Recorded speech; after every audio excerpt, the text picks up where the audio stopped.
As an up-and-coming artist, are there any strategies I should be using to market myself? As an up-and-coming artist, all right, let's make some assumptions. So let's assume that you make music, and let's assume that you don't have any gigs right now. Okay, so if you're an up-and-coming artist who makes music but you don't have any gigs right now, obviously you're going to be focusing the majority of your efforts on social media. So I think one thing that everybody can benefit from, and that's me included, is getting good at finishing music. So if you're a bedroom producer, let's say, we all know how exciting it is to start new ideas and create an amazing loop. But once you build the muscle that finishes that loop into a finished track, even if it's only a 6 out of 10 track, just finish the track. And then I know for me, mentally, that allows me to move on to the next thing. So if you can start doing that, start finishing tracks, you can start uploading them, whether that's uploading them to Spotify and Beatport, if they're original tracks, or if you're making remixes, which is how I started, then you can put them on whatever site will allow you to upload illegal remixes without getting them taken down. And that's how I built my name. Is I was making a remix of a popular track in a house music style every single week and putting it online on SoundCloud at the time for a free download. And through that process, I just built a rapport with DJs who were playing my music and stuff. But if you're making this music, let's say you're making one a week, document the process. Like, show the nitty gritty, show you in your bedroom. Even like the thing with the internet nowadays, I feel like people think, unless they're in Martin Garrix's studio and it looks incredible, no one cares. But that's not true. Like, people actually want to see you in your horrible bedroom with like grimy windows, and they would appreciate seeing that. I think there's a fascinating story recently. The rapper Doechii. So she blew up and she became one of the biggest artists in the world, and she vlogged the whole journey. She used to work at Chipotle and she vlogged the journey of her working at Chipotle, and then you can follow these vlogs up to her being one of the biggest rappers in the world. And I think it's almost like reality TV. Everybody was obsessed with Kylie Jenner, but you can be Kylie. I don't think any of you want to be Kylie Jenner, but I'm going off on one here. But you can have some of that reach that she has just by being real, showing people what you're actually going through. Because what people want on the internet now is connection, and if we can connect with somebody by looking at their journey and thinking, oh, that's kind of similar to my journey, then I think that goes a long way. So document your journey, and then, I was saying, make music, release it every week, whatever way possible. Document the process of doing it, and then I think DJ content as well is important, because even if you've made loads of really big songs, people don't necessarily know that you're a good DJ unless they've seen you DJ.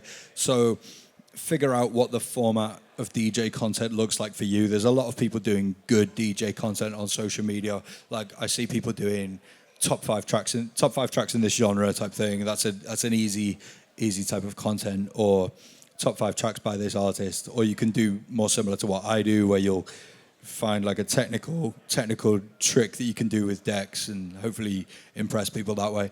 But it's just document everything and keep going, because if you are making this music once a week, a lot of it's not going to perform well, but that's the beauty of doing it every week, is you've got another shot at the dartboard next week.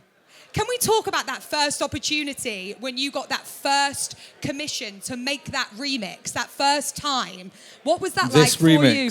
This remix. Can we talk a little bit more about that? So, yeah, some of you guys will already know that's the tattoo that I first got paid by a record label.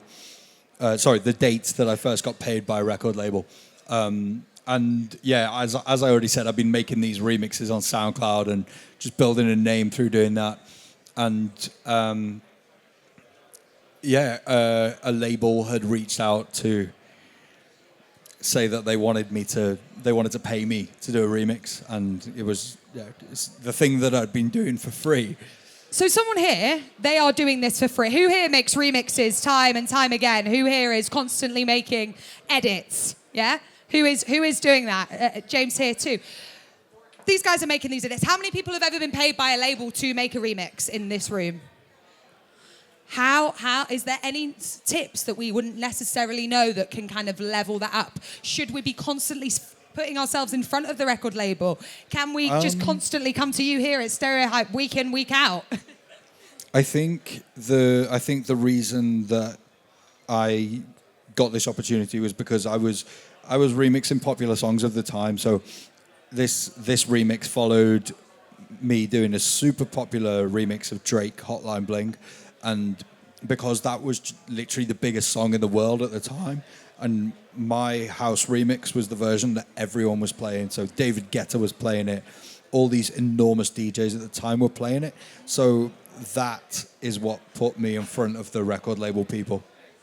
And ultimately, anyone listening then, should we be jumping a little bit more on, obviously we all love our kind of individual genres, and I'm sure we'll continue to do that. Should we get close to what's going on right now, what's trending, what people are talking about? Is that going to be helpful to put us front of in the right people? I think it's helpful, and I think it might be even more helpful today because TikTok plays such a big part, and a large part of what makes TikTok go is the music that you use. So if you were to document your process, as I said, and show yourself making a remix of a really popular song on TikTok, I think people would have more of an attention span to watch that than they would have to watch you remix a track they'd never heard of.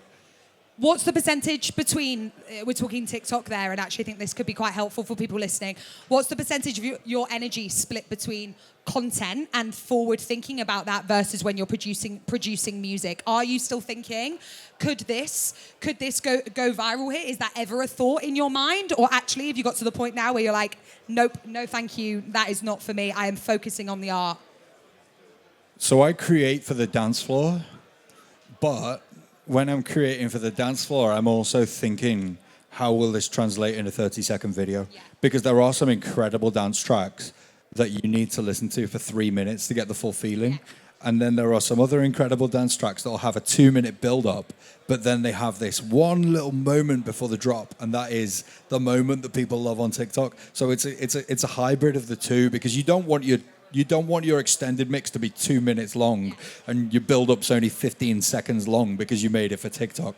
But you do need to think, if your build-up's a minute long, which bit of that's is gonna translate on TikTok. Is it okay to start my career from being a wedding DJ, and should I get away from my local club scene? It's a good question. So I have DJed at weddings before, and that was with my own speakers, with my own lights. I have done that years and years ago. Should you get away from your local club scene? It kind of depends what your role is in the local club scene. Like, I grew up near Liverpool in the UK, and the local club scene there was all about house music. So it taught me a lot.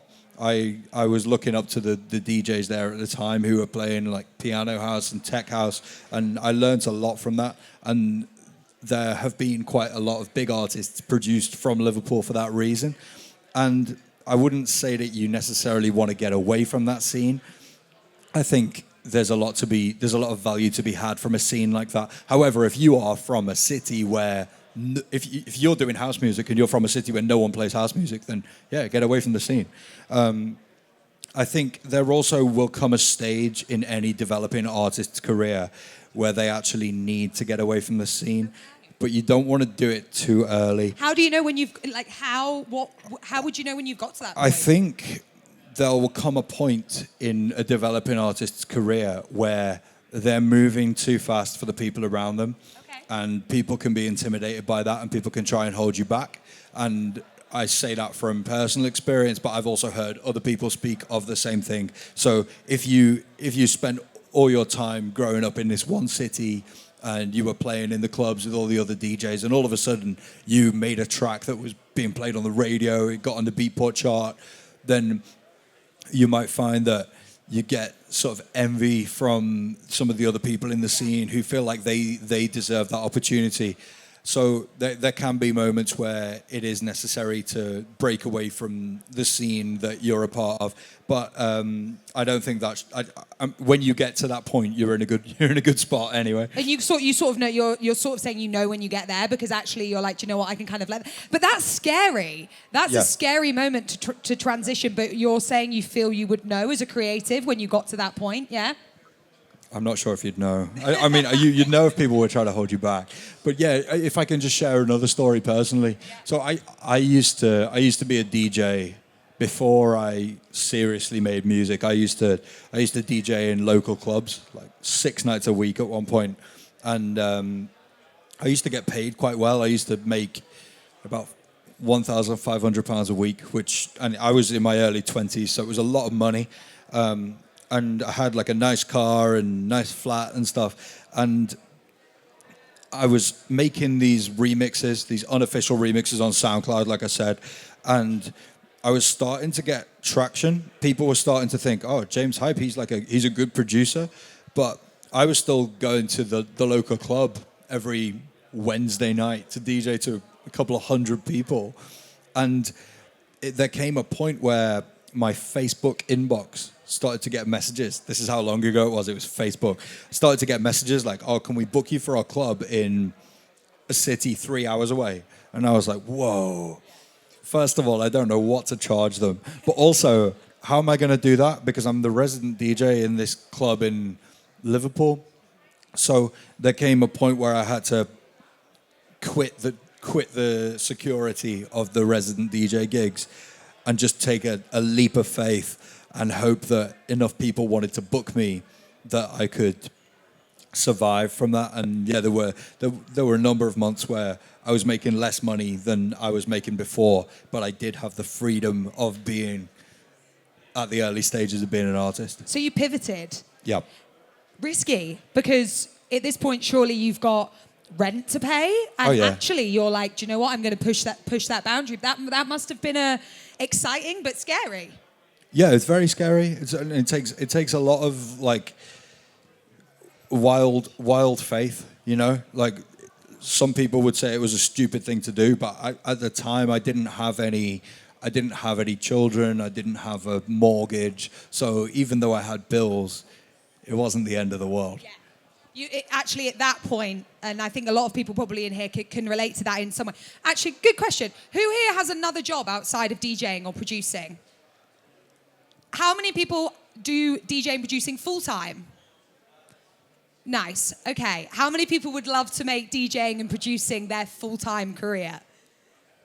Okay, nice. So actually there is a moment where, all right, you've got your bills paid week in, week out, you're paying your rent, you've got a nice car, you're living the life, but actually in order to grow, actually learning that going, do you know what, I'm going to take that gig because I can see that future, and I'm going to hope that life kind of looks after me and we continue to grow in that direction, basically. I'm going to keep working hard, going to get my head down, and hopefully that direction, even though it's scary, feels as though it will open doors, right? Yeah. Yeah. I think that's a really inspiring place to be. And ultimately, does being a wedding DJ hold you back? Oh yeah, wedding DJ. Yeah. I forgot I said that. Does it hold you back? How do you feel about that? So interestingly, I think the weirder the gigs I did, the more it helped me in the long term. So when I first started out DJing in Liverpool nightclubs, I was a really bad DJ. So the first of all, I'd never used Pioneer CDJs, and I went and I rented this studio in Manchester because that was the only place I could go where they had CDJs. So I paid like £20 an hour to DJ on the Pioneer CDJ 1000s, and that was my first time using them. And then the following day, I went and I did my trial shift in this nightclub in Liverpool. The guy wanted me to play for 6 hours. I don't think I'd ever played for more than like 2 hours before. I completely ran out of music, and at the end of the night, I was repeating the songs that I'd played at the start of the night. I also had no idea what songs were going to make people dance. I was just playing things that I'd found on Beatport that I thought were cool. So I was doing a terrible job, and I carried on like that.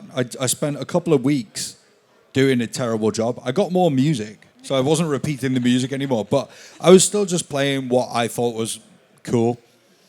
And it probably wasn't that cool. Like it wasn't. People weren't coming to see me. They were coming to a club to hear the biggest songs of the moment, which would have been like piano house tracks because it's Liverpool. And there was a time when me and my friend did an under 18s club night. Yeah. So Proud moment. Yeah. So we promoted our own under 18s club night. We sold tickets. You hosted it. Yeah. You like built the whole of it, so it wasn't just like you were booked. No. Me, oh my God, me and my mad. friend created this brand. Oh my gosh. Like in the local area where we were from, and we got our own speakers and all of that, and we did our own club night, and we did a few of them. We had like 400 people there. We were really proud. But I was the DJ at the under 18s club night, and through that experience, my DJing leveled up so much because all of a sudden I was in the position of the promoter. So I knew what I was looking for from a good DJ because I didn't want all these people, all these 400 13-year-olds who bought tickets. I knew that they didn't want to hear the songs that I'd found on Beatport. I knew that they wanted to hear like a dance music version of maybe what they were hearing on the radio, or they wanted to hear a couple of classics and stuff. And I went online and I found these records and I played them and I got the reactions that I wanted. And that kind of taught me the first steps of reading a crowd. So a bit of a tangent, but that could be a wedding, that could be an under 18s club night. That I think that those experiences are extremely valuable, even if you want to be the most underground DJ in the whole world. You're still going to learn something from that time you DJ'd a wedding. Thank you for that, because that was so helpful. And actually, sort of full 360s back to us at the start, because would good advice then be take the wedding gig, take those gigs if you have capacity and it feels right.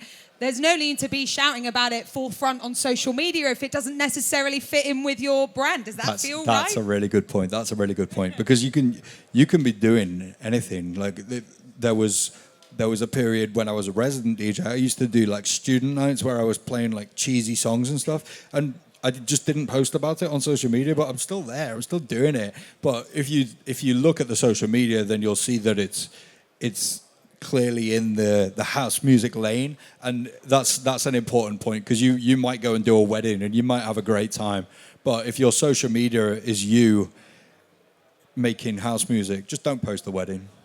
Social media, huge part of you and who you are. Brand, not the be-all and end-all, huge part of it, and we'll definitely hear from that from the team a little bit later on. How do you push past all the rejection when you begin from social media?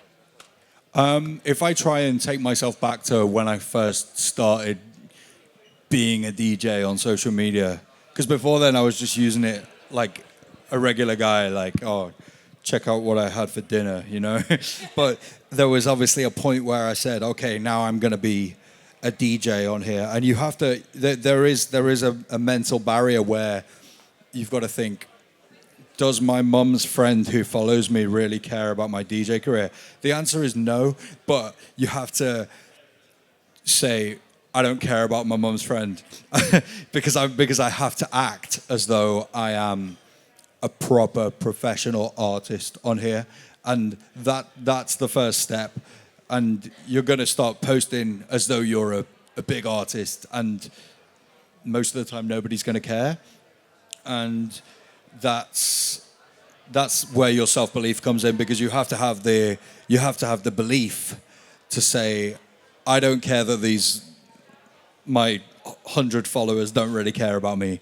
I know that there are big things coming, and I back myself. So yeah, a large part of social media is rejection. It is not getting maybe the likes you feel that you deserve, but it's also the place where you are quite likely to be discovered. It is the place where a lot of artists have been discovered and have made their whole career. So you have to spin the wheel. You have to put your energy into it, and that may not be the reason why we're here in this room right now.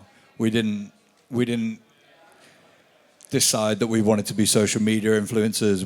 We decided that we wanted to be DJs and producers. But whether you're a DJ or a window cleaner, social media is going to be a huge, huge advantage to your business in 2025 and onwards. So, yeah, as I already said, you just got to spin the wheel and keep spinning. And through the repetition, you're going to figure out what works for you and what you can do more of.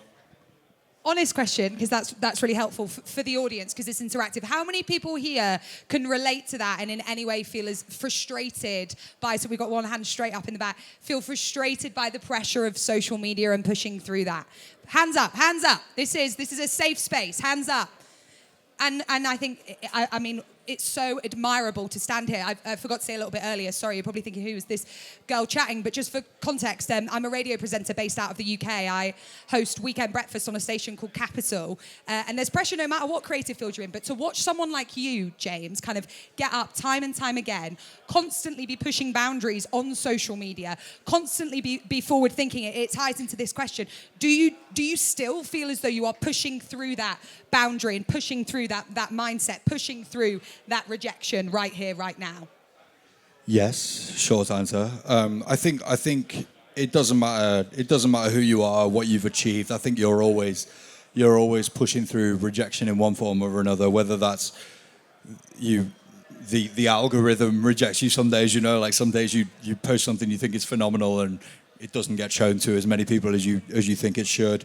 Some days rejection can be people saying, "Oh, they say stupid shit about whatever you're doing." Like, but when you're putting yourself out there, rejection is one of the byproducts. But you just need to see past that, and the bigger picture is way more beneficial than all the bullshit that rejection can throw at you. Great question over here. Record labels, what should we be looking for when it comes to finding the right one, to placing our music? What should we be looking for? I think if you're making dance music, then a really good place to be is a label that belongs to a famous DJ, because you are straight away guaranteeing that you're going to get played by that famous DJ. I think there are a million labels out there who won't do anything for you, just because they are signing a lot of tracks and they're not investing the money into the individual tracks. But if you're with a famous DJ's label, even if they don't invest loads of money, then you're going to get the support of that artist, you would hope. You might have just answered it a little bit there, but just for us. So how important is having a record label when we are releasing music? Can we just push through without having a label? Can we keep doing it independently? You can push through without having a label, and I think you're in a better position in 2025 than ever before to not have a label. If you know how to market the record yourself, if you have your own fan base, if you can create TikToks that will reach people, then you're already doing 90% of what the record label would do anyway. So, should I adapt to using AI within music production? 100% yes, and if you don't, you are pretty stupid. Everybody knows that I'll always tell it like it is. AI is going to be integrated into everything that we do, and you better start learning how you can use it in your way as soon as possible, because you better believe there are thousands and thousands of people in their bedroom using it right now, and they're going to make that the next Beatport #1, and you're going to be sat there like, but they cheated. They didn't. They used the tools that are available to them. Back in the 90s, when people started using a digital audio workstation, people said that was cheating. So I think go and experiment with the tools that are available to you. It's an incredible time, and the opportunity is enormous. So we feel as though we should be leaning into AI where possible. Is that, who here uses AI at the moment, at present? Okay. Who here is a little bit scared of AI? Hands up, hands up. Okay. Who here feels as though, I don't know if I can touch that yet. That feels too far away from where I am right now. Oh, okay. Thanks for being honest. Yeah. Well, if I can add one thing, I think that AI in the music industry can be very scary for certain people, but I think if you're in the position that I'm in, which is the sort of solo creator, DJ producer, it's like having access to an orchestra, 10 vocalists. So for somebody like me, it feels like it shouldn't be something I'm scared of. It feels like the thing that I've always wanted. I guess ultimately what we're saying, we're going to get into a little bit with your Moving Differently team who are all here. Actually, if you don't have that team, then using AI as your team can be really beneficial. Yeah. James, you create a lot of music whilst you're traveling. How often is it that the version that you make when you originally start, whether that is traveling or where it is the final version? How often does it take you to get to that last version? It varies track to track, but there are records that I play every set. Maybe not big singles, but there are records I play every set that have been completely mixed in a pair of AirPods. Recently, I made a remix of Drake and Central C, and that's never been touched in a studio. That's just been done on AirPods. So if it was like a big single, even if I felt like I was really happy with it after playing it out, I would definitely take it to the studio and just give it a little once over, because there are always improvements that can be made. But I think when you get really familiar with the sounds that you're using, and a large part of my mixing on the road comes down to looking at waveforms as well. So I'll use a volume shaper plugin on the master, and I know the levels I need to be hitting, and I know how I need to leave space in the bass for the kick to hit correctly and stuff. So even if I'm listening on a noisy plane or whatever, I have a fairly good idea whether it's going to hit correctly in a club. Plays very much into that question. How do you keep your kind of like inner compass on track when there's so much pressure from labels, from social media, from people around you? Like, how do you stay true to, hold on a minute, this is where I started, and I don't want to lose that. I don't want to get distracted by the noise. It's a really good question. I'm struggling to answer it. I think it's very important to have a sense of who you are, whether that's a sound that you believe is your sound, or whether that's even a goal that you're working towards. It's easy to get distracted by noise. There's always a new popular track every week, and you think, oh, if I just copy that sound, I can have the new popular track. But it's not how it works. You can only get so far being the imitation of what somebody else has achieved, and you can take it all the way by being yourself. So it comes down to self-belief. How do you keep it strong? That's actually a me question. We have got one. But how do you keep that strong? Because as creatives, we are constantly feeling as though the people around us are saying, come this way, pull that way. Like, do you have a way that you reset yourself? Is there a space that you go to where you're like, my energy isn't right here. Like, I need to get it recentered. I need to come back to the art. I think self-belief is built over time, and it's built in tiny ways. It's okay, yeah, if you get the beat put number one, that's going to build a ton of self-belief. But even if you just turn up to the studio one day where you don't feel like creating, you've built self-belief. Even outside of this music business, if you turn up to the gym when you've only had 4 hours sleep, you've still built some self-belief because you said you're going to do something and you do it. And I think that can apply to absolutely anything. Like some days I'll get in the shower in the morning, and before the shower's got hot, I'll get in it while it's cold, just because to prove to myself that I'll do it. I think that is, everyone's giggling. Yeah, I think that's just a testament to who you are as a character. And what I love, I don't know if anyone else feels like this. We've all consumed you since day one. You've never changed, like you as a person and as an artist. And well, yeah, not that I knew you personally, of course, but it feels as though you've never changed. And I think that's what we love about you so much. This lady here, great question. Dream collab, dead, alive, anyone, ever? Obviously Michael Jackson. We wanted to know what that would be. Okay, what about future? Who would you love to collab with down the line?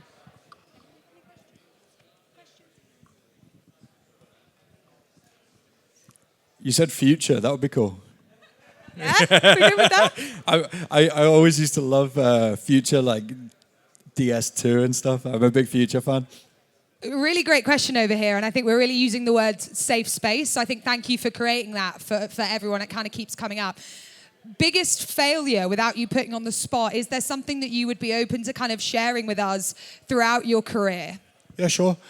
So in 2017, I made a popular song in the UK and across Europe. It's called More Than Friends, and it was the first taste of success, like big success that I'd ever had. I suddenly started to get paid lots of money, and I was signed to a major record label and stuff. And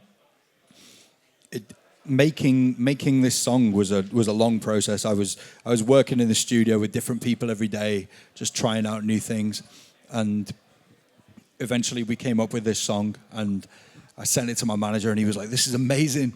We need to get it signed." And we sent it to record labels, and all the record labels wanted to sign it. So it was a great place to be in.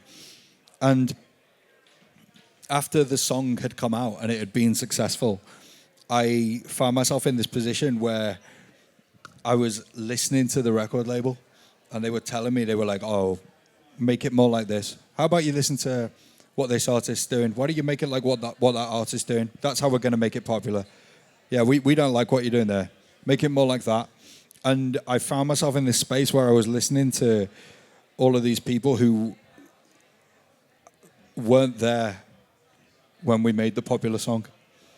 They just popped up with their opinions. Noise, yeah, and they had their reasons for saying what they were saying. I'm not holding it against them. It's kind of their job to do that. But I was so inexperienced that I just bowed down to the noise and tried to create everything that they said they wanted me to create. And for a period of 2 or 3 years, I just didn't create anything that I was particularly happy with, and I don't think anyone else was that impressed by it either. And then I kind of found myself on the other side of that and found some more belief in who I was, and I was able to continue following that path, and I sort of found a new lease of life. I feel like I don't know if anyone else feel like they need to go away and work on their own kind of self-belief. I feel really inspired today by kind of hearing that, and I think the moral of the story is, put a cold shower on in the morning and tell yourself that's what you're going to go to the gym after you finish nightclub at 6 a.m. I think that's how we're going to do it. Thank you, James. Guys, please, one more time. Thank you. James.